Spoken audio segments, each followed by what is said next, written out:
Well, thank you, Steve. We're on right now? Yes, sir, we're live. Okay, good afternoon, ladies and gentlemen. I previously released a statement on the U.S. military's response to the Syrian regime's use of chemical weapons. I thought this was an appropriate time now for General Votel and me to update you on the military action itself. Last Tuesday, on the 4th of April, the Syrian regime attacked its own people using chemical weapons. I have personally reviewed the intelligence, and there is no doubt the Syrian regime is responsible for the decision to attack and for the attack itself.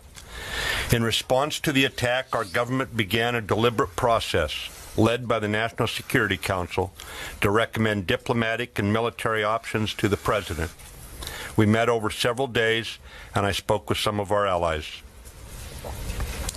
The National Security Council considered the near century-old international prohibition against the use of chemical weapons, the Syrian regime's repeated violations of that international law, and the inexplicably ruthless murders the regime had committed. We determined that a measured military response could best deter the regime from doing this again. As always, we examined how best to avoid civilian casualties in the execution of the strike, and our actions were successful. Based on these considerations, on 6 April, the President directed military action consistent with our vital national interest to deter the use of chemical weapons. This military action demonstrates the United States will not passively stand by while Assad blithely ignores international law and employs chemical weapons he had declared destroyed. We were aware of the presence of Russians at the airfield and took appropriate actions to ensure no Russians were injured in the attack. Our military policy in Syria has not changed. Our priority remains the defeat of ISIS. ISIS represents a clear and present danger, an immediate threat to Europe, and ultimately a threat to the United States homeland. In closing, the Syrian regime should think long and hard before it again acts so recklessly in violation of international law against the use of chemical weapons. General Votel will now provide further information on the strike. Thank you, Mr. Secretary. As Secretary Mattis stated, United States Central Command was directed to develop military options in response to the Syrian regime's use of chemical weapons. We did that and developed a target strike package with the goal being to eliminate those capabilities, including airframes, equipment, and fuel supplies that provided offensive military capacity for the regime from Shayrat Airfield. We did not deliberately target personnel in these strikes. Once the order was received, we targeted 59 locations on the airfield and struck 57 of those. We assessed that we achieved our stated objective, and the regime's ability to generate offensive military capability from Shayrat Airfield, which we assess was the launching point for this chemical attack, has been severely degraded. We are obviously paying close attention to the environment in the wake of these strikes and remain appropriately postured to respond as necessary. Meanwhile, we are focused on the Defeat ISIS campaign, which remains our primary mission. In closing, I want to commend the exceptional skill and professionalism of our military forces involved in this strike operation. They performed extraordinarily well, and we are very, very proud of them. Well, thank you, General Votel. We can take your questions now. Bob, let's start with yours. Secretary Mattis, thank you. You mentioned that defeating ISIS in Syria is your main priority. But in light of the chemical attack, is it your view that the U.S. should take some additional steps, such as creating safe zones or no-fly zones, or even attempting to removing Bashar al-Assad from power? And if I may ask General Votel if you could bring us up to date on the prospects for sending additional troops to Syria to accelerate the campaign there. Bob, the goal right now in Syria and the military campaign is focused on accomplishing that, is breaking ISIS, destroying ISIS in Syria. This was a separate issue that arose in the midst of that campaign, the use by the Assad regime of chemical weapons, and we addressed that militarily. But the rest of the campaign stays on track exactly as it was before Assad's violation. You don't see a point in doing safe zones or no-fly zones? Those other issues that you bring up are always under consideration among allies, and certainly the president has options, but right now the purpose of this attack was singular against the chemical weapons use. Bob, I would just, for the question you directed to me, I would just say, I'm not going to particularly comment on anything we might do in the future here. Obviously, we remain engaged with the department here and on the way forward, and so we'll let the leadership make the decisions here, and then we'll act accordingly. Mr. Secretary. Yeah, Barbara. For both of you gentlemen, Mr. Secretary, you said, I believe, that Assad should think long and hard about doing this again. It seems like you are sending him a very direct military message. What message are you sending to Assad about this? What message are you sending? Why do you feel he chose to do this not until the Trump administration took office? Did he read the signals from administration officials that ISIS was no longer the top priority? Well, ISIS might be the priority, regime change was not. Do you feel that that's the signal he got, and are you sending him a new signal? And for you, General Votel, although you don't talk about future military operations and ISIS remains a priority, how prepared are you, how prepared is Central Command to take on additional military targeting? Do you feel you know, even if you can't say, where his chemical weapons are at this point? Barbara, we believe that Assad has used chemical weapons several times over the last several years, violated the international law that has prohibited their use since 1925. Syria is a signatory to that international convention. For them to have done this several times recently, over the last several years, is what I mean by recently. You've got to ask him why he chose now to try it again. I trust he regrets it now, considering the damage done to his Air Force. But when I say he should think long and hard about it, I'll just let the mission speak for itself on that score. Barbara, I would just say that, as the U.S. Central Command commander, I'm very confident that we can respond to any directions or orders that the Secretary or the President give us in the region. Do you know where his other chemical weapons are? Yeah, again, I'm not going to speculate on what we know or don't know here, but again, I remain very confident in our forces and our ability to respond when we're asked to do things. Mr. Secretary. First to General Votel, could you just bring us up to date about what measures you're taking in this kind of new, more tense environment to ensure protection of U.S. forces on the ground in Syria?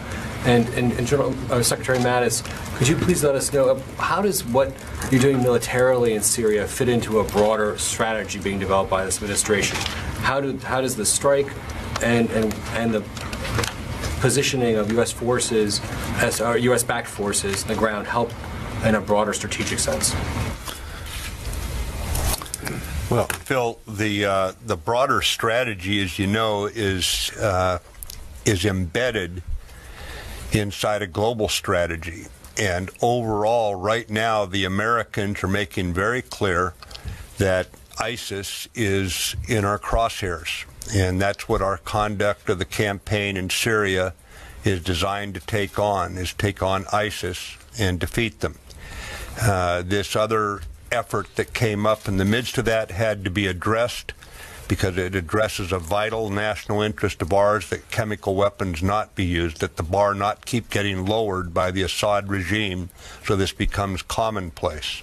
We had to make a very, very clear statement on this. Phil, I would just add that, force protection, of course, is something we always pay attention to, and as the environment always changes, we have to change with that, so we're paying a lot of it. We continue to pay a lot of attention to that. As we executed this operation, I think we took very prudent measures to make sure that our forces, all of our coalition forces that were operating with us were well protected, were well aware of what was going on, and we had prudent measures in place. And what we have done is we've trusted our commanders on the ground to with the authority and the decision-making capability to resume operations as they assess the environment. And so I remain very confident in their ability to do that. Can you specify what they are? Anything additional that you could specify that you've done differently? No, I don't think we've done anything differently that we haven't previously done in the past. Jennifer? There have been mixed messages from the administration about whether you are calling for regime change in Syria. Are you prepared are you calling for Assad to step aside, and are you prepared militarily if he were to step aside tomorrow? General Votel, have you seen any evidence that the Iranians were involved in this chemical attack, Qasem Soleimani in particular, and any evidence that Assad is moving his chemical stockpiles around within Syria? Jennifer, the strike that we're talking about here today was directed at the people who planned it, who held on to the weapons, contrary to what they had promised the international community and the United Nations when they said they had gotten rid of all those weapons. And the reason for the strike was that alone. It was not a harbinger of some change in our military campaign. Jennifer, I'm unaware that of any information regarding Iran's participation in this, and I think we've seen some information that the regime has moved some aircraft and other things around. So I would imagine there's some movement of his equipment that is taking place. Whether it's chemicals or not, I don't think I can comment on that. David? I'd like to ask both of you if you believe that Russia had advanced knowledge of this strike, and if Russia should be considered as complicit in this strike, the chemical weapons attack. Yeah, David, I can speak for both of us on that one. It was very clear that the Assad regime planned it, orchestrated it, and executed it. And beyond that, we can't say right now. We know what I just told you. We don't know anything beyond that. In this room on Friday, a briefer said that at the time of the attack, a drone was sighted over that village, and they weren't sure whether it was a Russian or a Syrian drone. Has it been determined yet whether that drone was Russian or Syrian? I don't know. I will tell you that we have gone back through and looked at all the evidence we can, and it is very clear who planned this attack, who authorized this attack, and who conducted this attack itself. That we do know, with no doubt whatsoever. Yeah, Jay. Mr. Secretary, can you help us understand why the death of innocent men, women, and children from a chemical weapon warrants a U.S. military response, but the deaths of far more men, women, and children in Syria from conventional weapons, barrel bombs, does not warrant a military response? I think what we have to look at here, Jamie, is a policy decision by the United States. There is a limit, I think, to what we can do. And when you look at what happened with this chemical attack, we knew that we could not stand passive on this, but it was not a statement that we could enter full-fledged, full-bore into the most complex civil war probably raging on the planet at this time. So the intent was to stop the cycle of violence into an area that even in World War II, chemical weapons were not used on battlefields. Even in the Korean War, they were not used on battlefields. Since World War I, there's been an international convention on this. And to stand idly by when that convention is violated, that is what we had to take action on urgently in our own vital interest. Yeah, go ahead. General and Mr. Secretary, for both of you, we were expecting a new counter-ISIL plan this spring with these developments. Does this delay that in any way? And what are your thoughts on finding a way toward an endpoint for both the ISIS war and what should happen in Syria with regard to your military campaign and the rest of the whole of government campaign that, General, you've been asking for? Well, the counter-ISIL plan has been put in skeleton form. It's being fleshed out now. This has got to be done in a methodical way, where we look at each element of it. A couple weeks ago, Secretary Tillerson had 68 nations in town with his counterparts, the fellow foreign ministers, and they are working on the stabilization efforts in Syria. This is not the United States working alone.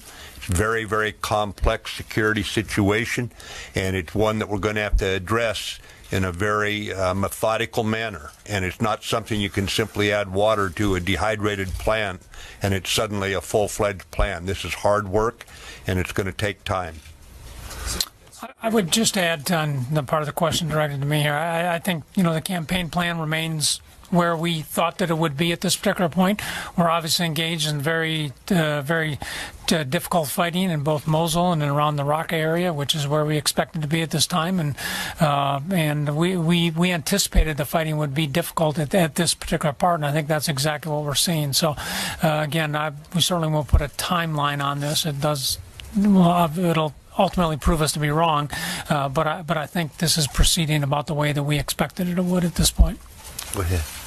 Mr. Secretary, if I can ask you about North Korea, the Vincent Strike Group has now been redirected towards the Sea of Japan in the coming weeks. General Brooks is no longer coming to testimony later this month. Has tension ratcheted up just recently in the past few days, and can you explain why? What has changed just in the past several days or week? And then, General Votel, if I could just ask you, Secretary Mattis mentioned about that Assad has used chemical weapons several times over the last several years. What chemicals have you seen there? Are we talking chlorine or something more specific? Yeah, I can answer the question. You asked him about my answer, if you wish. Right. We have, of course, we've seen chlorine. It's been documented by independent medical authorities. They've been using chemical weapons, so you're correct. That's what we were looking at. As far as the specific than that, or nothing, no other nuclear agents that no other nerve agents that you've seen since, other than the chlorine in the last several years, besides this one attack last week. I believe you're correct, but this time it was not chlorine, quite clearly, and we know that for certain. There's no doubt. This is a medical fact.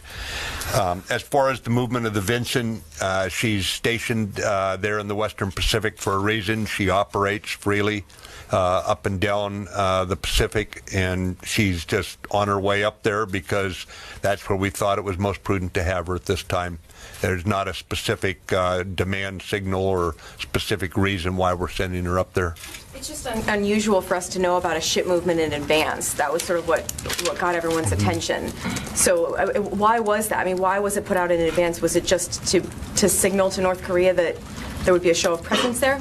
I believe it's because she was originally headed in one direction for an exercise, and we canceled our role in that exercise, and that's what became public. So we had to explain why she wasn't in that exercise.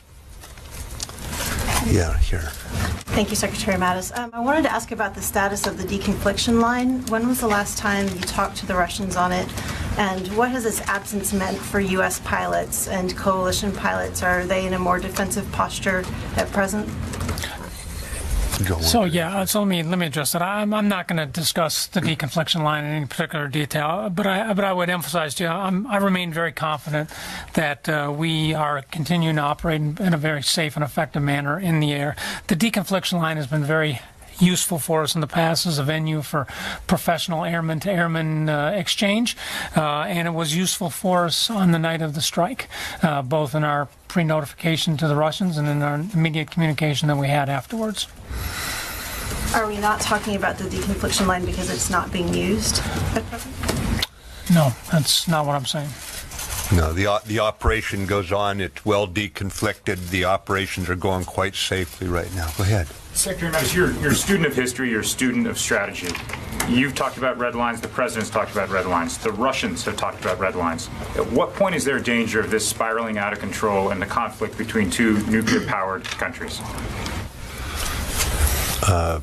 I don't believe I've talked about red lines. I generally shy away from it myself. I recommend Assad be rather cautious about violating international law with chemical weapons. I suppose that could be considered a red line, so I won't argue the point.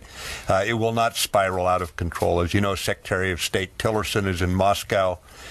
We maintain communications with the Russian military and with the diplomatic channels. It will not spiral out of control. What gives you that assurance? I mean, the Russians have been very clear in their rhetoric. I'll take your point that you have not said the word red lines. The Russians have. They're saying that another response, like the one you launched on April 6th, would be a red line for them. How are you so confident that this isn't going to spiral out of control? Well, I'm confident the Russians will act in their own best interest, and there's nothing in their best interest to say they want this situation to go out of control. Yes, ma'am. As you consider the U.S. force posture after ISIS is defeated in Mosul and Raqqa, are you contemplating maintaining U.S. bases or a U.S. base in Iraqi Kurdistan so as to be able to check any further resurgence of an ISIS-like group? The short answer is we are in consultations with the Iraqi government about what the stabilization phase looks like. There have been no decisions. There have been no offers made. Either way, we're in consultation. We're talking about what the tactical situation will probably look like. As you can tell, that some of that would be assumptions right now, since we have an active enemy still in the Euphrates River Valley, in Tal Afar, and of course the ongoing fight there in West Mosul. So that it would be premature to come to conclusions about that now, or even enter into the specifics about it now, until we actually have this enemy on the run out of there. But we would be willing to engage with the Iraq government on how this should look in the future.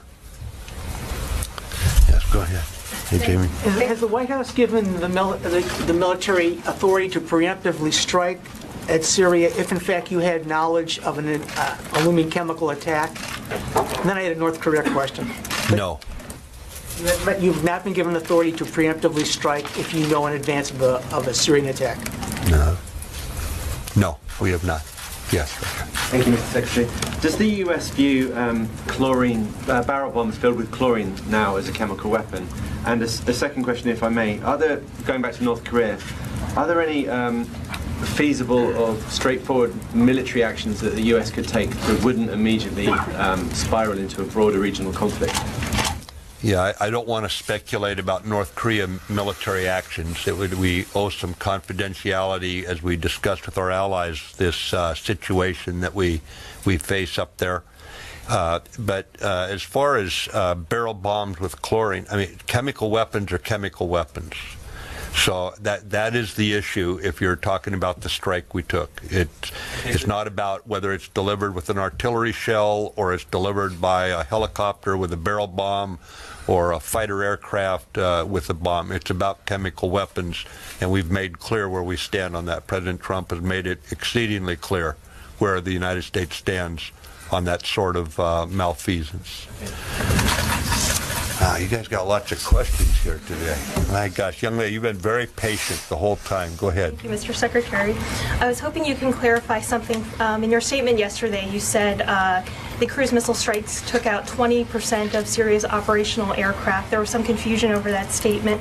Can you clarify it and explain how much of a blow it was to Syria's overall capability? And General Votel, we're in the process of isolating Raqqa right now. Does the coalition and our partnered forces there have what they need to begin the offensive on Raqqa, and what more resources do they need? Yeah, the Syrian Air Force is not in good shape. It's been worn down by years of combat plus some maintenance, plus significant maintenance problems. We thought it was about. I thought it was about 20%. I think it's around 20 aircraft were taken out, which probably equates to about that, although I probably shouldn't have used the 20%. We're trying to provide information as it comes in, and this is one of the challenges of trying to get it accurate, but get it out as quickly as we can actually give you some fidelity. But it's around 20 aircraft, and that damage to the Syrian Air Force is pretty severe, as you can tell. You know, with respect to what's going on in Raqqa, I think we have the capabilities we need to do what we're doing right now, which is the isolation of Raqqa, and I think we're seeing that play out every day right now as our partners on the ground very effectively isolate this particular area as we move forward. Obviously, the Secretary and I and others are in consultation here on what additional resources we need, and I'll just leave it at that. We're talking about what needs. Oh, then you call, so they hate you for skipping the rest of them. All righty, sir. We'll go with Ms. Nancy Youssef. Thank you very much. Mr. Secretary, I just wanted to clarify something you said earlier because it's an important point. Is it your contention that chemical weapons, if it's a barrel bomb holding chlorine, chemical weapons only being that with the use of a nerve agent, that is a chlorine in a barrel bomb would not necessarily lead to U.S. strikes, but it is the use of a nerve agent, that's the distinction you're making? I just want to make sure I'm understanding the point you were making earlier. Right. I just want to say very clearly that the use of chemical weapons, contrary to the Geneva Convention that Syria has signed up for, using chemical weapons that Syria agreed under UN pressure to remove from their arsenal, those chemical weapons that the Russians certified were gone, that if they use chemical weapons, they are going to pay a very, very stiff price. Okay? Hey, thanks very much, ladies and gentlemen. Appreciate your time here, and I guess waiting this afternoon to talk. Thank you very much. Thank you, Secretary.